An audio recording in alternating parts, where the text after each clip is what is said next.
Hello everyone, my name is Ethan Malloy, and the reason I sit before you today is not for myself. I sit here to advocate for the thousands, if not millions of children that you, the lawmakers, are putting in potential danger. In case you aren't aware, our president and his cabinet, Donald Trump himself, are pushing for the relaxation of the HHFKA Act implemented by the Obama administration back in 2012. Michelle Obama, First Lady to Barack Obama, implemented this system with the primary goal of increasing nutritional standards in lunch programs around the country, not the world.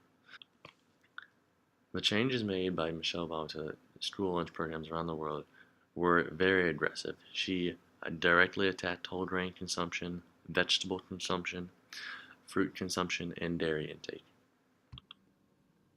Since 2012, when the final revisions came down for this act, there's been constant controversy questioning whether the act itself is effective.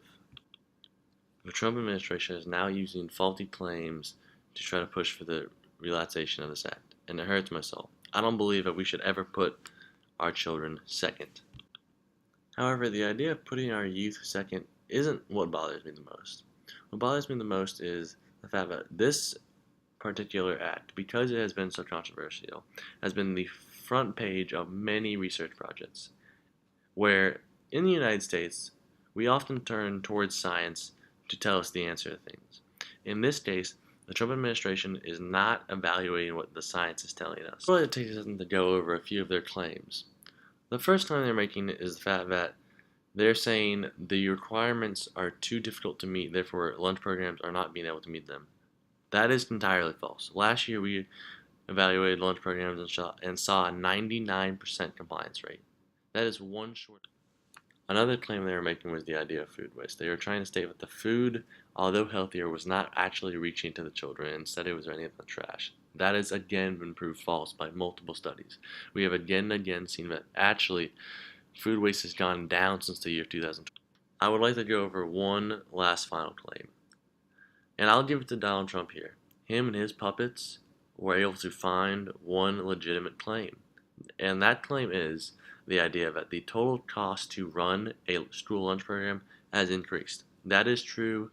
I cannot tell you that that is a false claim, because that is true. However, he is leaving out vital pieces of information.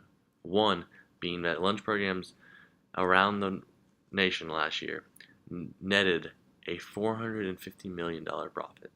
That is slightly less of $1 billion. Scientific studies have shown again and again that the HHFKA Act is in fact effective. And I was once told, very blatantly, if something's not broke, don't fix it.